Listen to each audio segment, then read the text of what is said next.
Tu te sens dépassé, écrasé par tes pensées. Ton esprit est un torrent sans fin. Tu revis des scènes, tu anticipes des échecs, tu crées des films catastrophes dans ta tête, et ce qui te fatigue le plus, c'est que tu n'arrives plus à t'arrêter. Tu veux être en paix, mais tu n'as même plus de silence. Même quand tout est calme autour de toi, ton esprit crie. On appelle ça l'anxiété. Mais le mot ne suffit plus.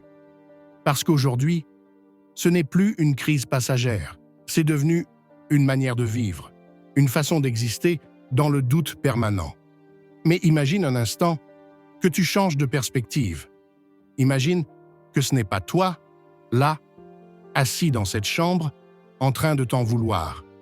Imagine que c'est Marc Aurèle, l'empereur philosophe, le guerrier stoïcien, le leader du plus grand empire de son temps.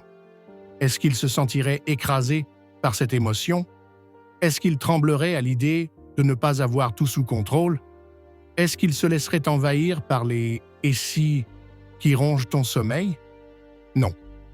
Et pas parce qu'il était surhumain, mais parce qu'il avait une philosophie claire pour rester maître de lui-même dans un monde bien plus chaotique que le nôtre. Partie 1. Les racines modernes de l'anxiété. Ton anxiété ne vient pas de nulle part. Elle vient de la vitesse à laquelle tu vis, de la quantité de décisions à prendre chaque jour, des notifications, des avis, des comparaisons, des attentes implicites. On t'a appris à tout optimiser, à tout prévoir, à toujours chercher la meilleure version de toi, mais pas à accepter l'imprévisible, pas à tolérer l'échec, pas à embrasser l'incertitude. Tu regardes Instagram, tu vois des gens qui réussissent, voyagent, aiment, pendant que toi, tu doutes. Et cette impression d'être à la traîne alimente un feu mental qui ne s'éteint jamais. Mais tu veux entendre quelque chose d'important? Marc Aurèle vivait entouré de morts, littéralement. Des enfants morts en bas âge, des campagnes militaires sanglantes, une épidémie de peste qui tuait des milliers chaque semaine. Et il écrivait dans ses pensées pour moi-même « Tu as du pouvoir sur ton esprit, pas sur les événements.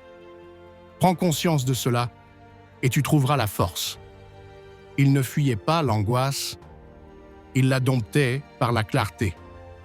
La sienne venait d'un monde en guerre, la tienne vient d'un monde saturé. Mais le mécanisme est le même, une tension entre ce que tu veux contrôler et ce que tu ne peux pas. Partie 2. La dichotomie du contrôle. Les stoïciens ont posé cette idée centrale, presque brutale. Il y a deux types de choses dans la vie, celles que tu contrôles et celles que tu ne contrôles pas. Et ta paix intérieure dépend uniquement de ta capacité à faire la différence entre les deux. Tu contrôles tes pensées, tes réactions, ton comportement, tes choix. Tu ne contrôles pas la météo, ni la santé des autres, ni leurs paroles, ni les imprévus, ni les souvenirs, ni la mort. Et pourtant, regarde bien. Ton anxiété vient toujours d'un effort pour contrôler l'incontrôlable. Tu veux forcer quelqu'un à t'aimer, tu veux qu'un entretien se passe exactement comme prévu, tu veux que ton passé soit différent, mais ce sont des chaînes invisibles, des prisons mentales. Marc Aurèle écrivait aussi « Le bonheur de ta vie dépend de la qualité de tes pensées. Ce que tu vis à l'extérieur n'a pas le dernier mot. Ce que tu décides d'en penser, oui. » Partie 3. Comment penser comme un stoïcien? Tu veux un outil concret? Le voici. La prochaine fois que tu sens l'angoisse monter, arrête-toi, respire et pose-toi cette question. Est-ce que ceci dépend de moi? Si la réponse est oui, tu peux agir, tu peux parler, tu peux décider. Si la réponse est non, tu peux lâcher, tu peux rediriger ton énergie, tu peux refuser de souffrir 2 fois. Ça ne veut pas dire être passif, ça veut dire être lucide. Exemple. Tu attends une réponse après un entretien. Tu rafraîchis tes mails toutes les 10 minutes, ta respiration s'accélère, tu rumines, tu deviens prisonnier. Un stoïcien ne nierait pas ton stress, mais il te dirait « Tu as fait ce que tu pouvais, Le reste ne t'appartient pas. Ce n'est pas de l'indifférence. C'est un acte de pouvoir intérieur. Partie 4. La véritable force. Marc Aurèle n'avait pas de coach, ni de méditation guidée, ni de dopamine détox. Il avait un cahier et une discipline.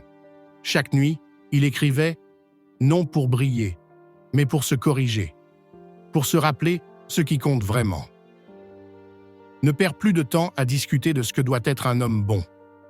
Sois-le. Tu n'as pas besoin de fuir l'anxiété. Tu as besoin de la replacer à sa juste place, un signal, pas un maître. Le vrai calme ne vient pas du silence extérieur. Il vient d'une maîtrise intérieure. Il vient du fait de te dire « j'ai fait ma part, le reste, je le laisse ». Et si tu pratiques cela chaque jour, même par petites touches, alors tu comprendras cette phrase stoïcienne dans ta chair « ce n'est pas ce qui t'arrive qui te trouble, mais l'idée que tu t'en fais ». Conclusion. Ton anxiété est un feu. Tu peux l'alimenter ou le laisser s'éteindre. Les stoïciens choisissaient la deuxième option. Pas par fuite, par puissance. Marc Aurèle aurait ignoré ton anxiété, non pas parce qu'il ne la ressentait pas, mais parce qu'il savait qu'elle ne lui appartenait pas, et maintenant, toi aussi, tu peux le faire. Abonne-toi si tu veux apprendre à penser comme un stoïcien. Chaque semaine, une idée, une leçon, une transformation.